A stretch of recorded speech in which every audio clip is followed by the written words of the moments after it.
نحمده ونصلي على رسوله الكريم اما بعد فاعوذ بالله من الشیطان الرجیم بسم اللہ الرحمن الرحیم۔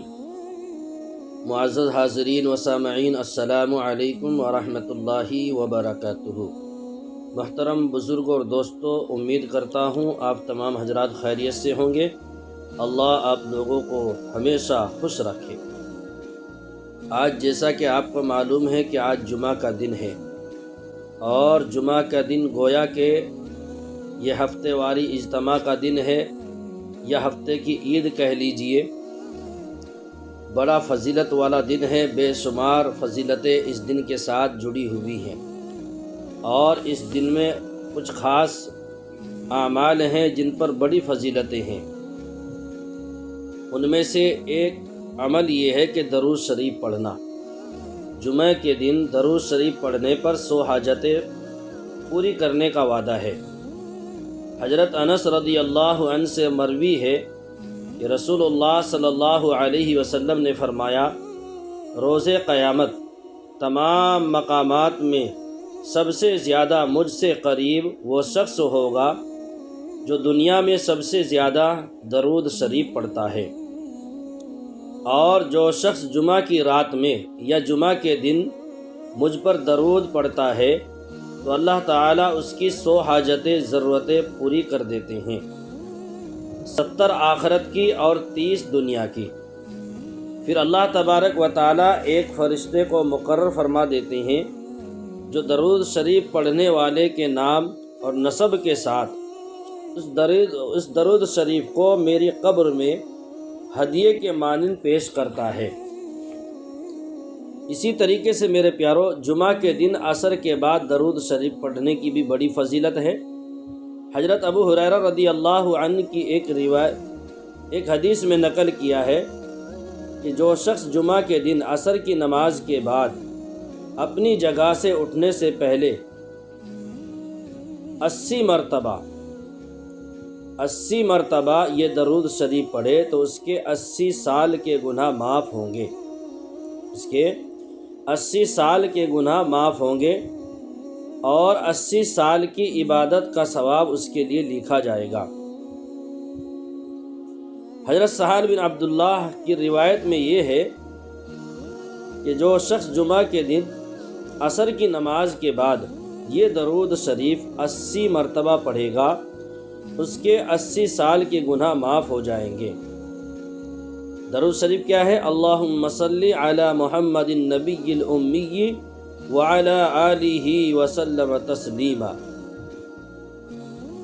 اس دوسری حدیث میں اسی جگہ بیٹھ کر درود شریف پڑھنے کی قید نہیں ہے جس جگہ نماز پڑھی ہے۔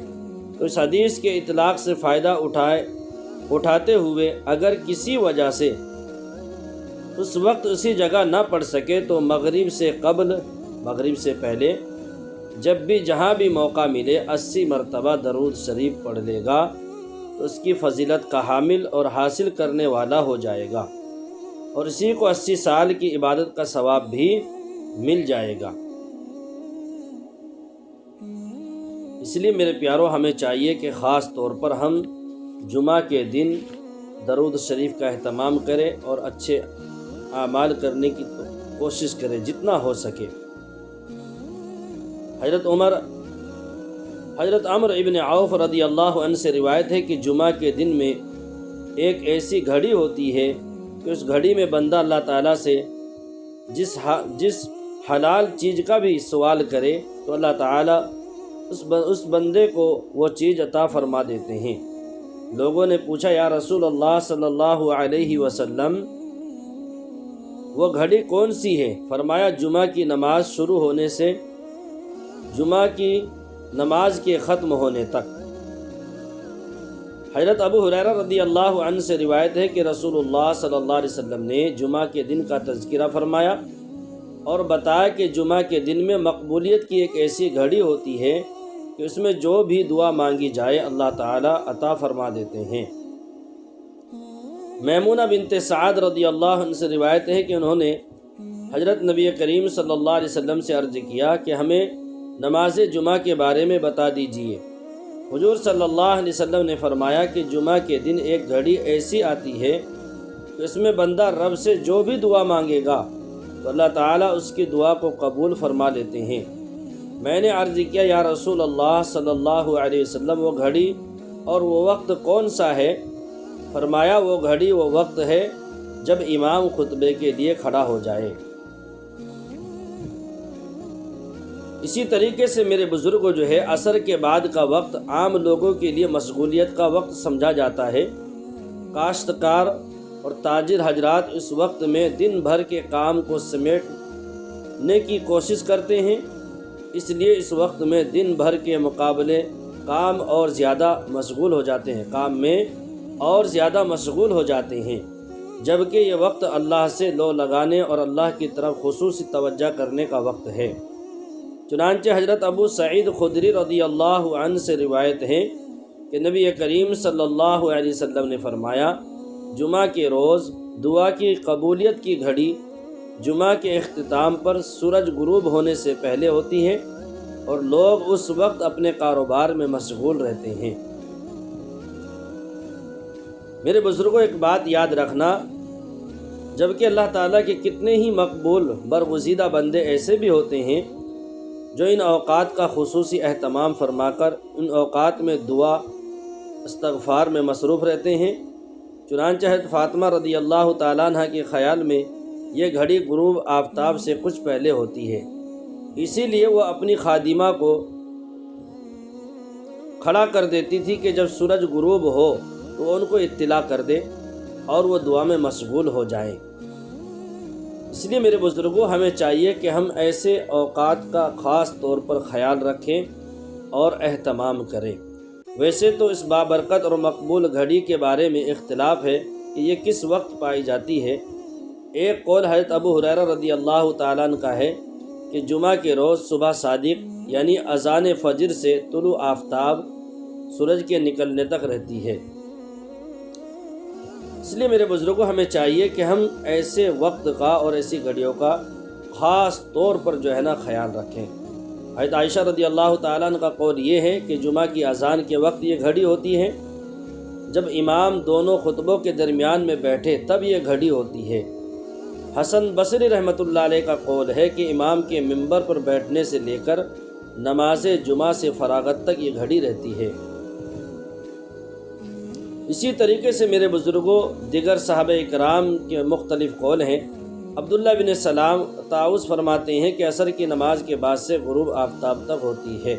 اللہ تعالی ہم سب کو اس قیمتی وقت میں دعا میں مشغول رہنے کی توفیق عطا فرمائے۔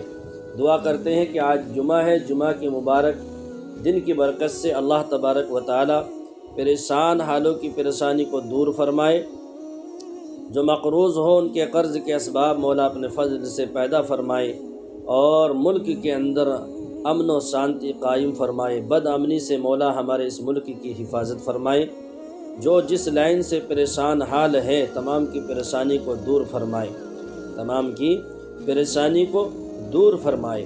اور میرے بزرگوں ہمیں چاہیے کہ جمعہ کے دن ہم جتنا جلد ہو سکیں مسجد میں جانے کی فکر کریں، مسجد میں جانے کی کوشش کریں، اچھے سے اچھا کپڑا پہننے کی کوشش کریں، خوشبو وغیرہ کا استعمال کریں، غسل کریں اور اچھے کپڑے پہن کر ہم جتنا ہو سکیں پیدل جانے کی کوشش کریں، مسجد میں پیدل جانے کی کوشش کریں۔ اس لیے کہ میرے بزرگوں پیدل چلنے کا بہت بڑا ثواب ہے، پیدل چلنے کا بہت بڑا ثواب ہے۔ ہمیں چاہیے کہ ہم پیدل مسجد میں جائیں تاکہ ہر قدم پر ہمیں ثواب ملے۔ روایت میں آتا ہے کہ جتنے قدم زیادہ ہوتے ہیں نماز پڑھنے کے لیے جب آدمی مسجد جاتا ہے اتنا ہی زیادہ ثواب اس کو ملتا ہے۔ دعا ہے کہ اللہ تبارک و تعالی ہم سب کو اچھی باتوں پر عمل کی توفیق عطا فرمائے اور بری تمام باتوں سے بچنے کی بھی توفیق عطا فرمائے۔ بزرگوں ویڈیو اچھی لگے اس کو لائک اور شیئر ضرور کیجئے، نئے ہو تو چینل کو سبسکرائب بھی کر لیجئے، اور اگر کسی کا کوئی ایسا مسئلہ ہے جو بہت کوشش کرنے کے باوجود بھی حل نہیں ہو پا رہا تو آپ ہم سے رابطہ کر سکتے ہیں یا کمنٹ میں اپنا نام اور اپنی پریشانی کا اظہار کر سکتے ہیں۔ انشاءاللہ الرحمن جتنا ہوگا میں آپ کی رہنمائی کروں گا، اور انشاءاللہ آپ کو ایسا عمل بتا دیا جائے گا جس سے اللہ تبارک و تعالی آپ کے اٹکے ہوئے اور نہ ہونے والے کام کو پورا فرما دیں گے۔ السلام علیکم ورحمۃ اللہ وبرکاتہ۔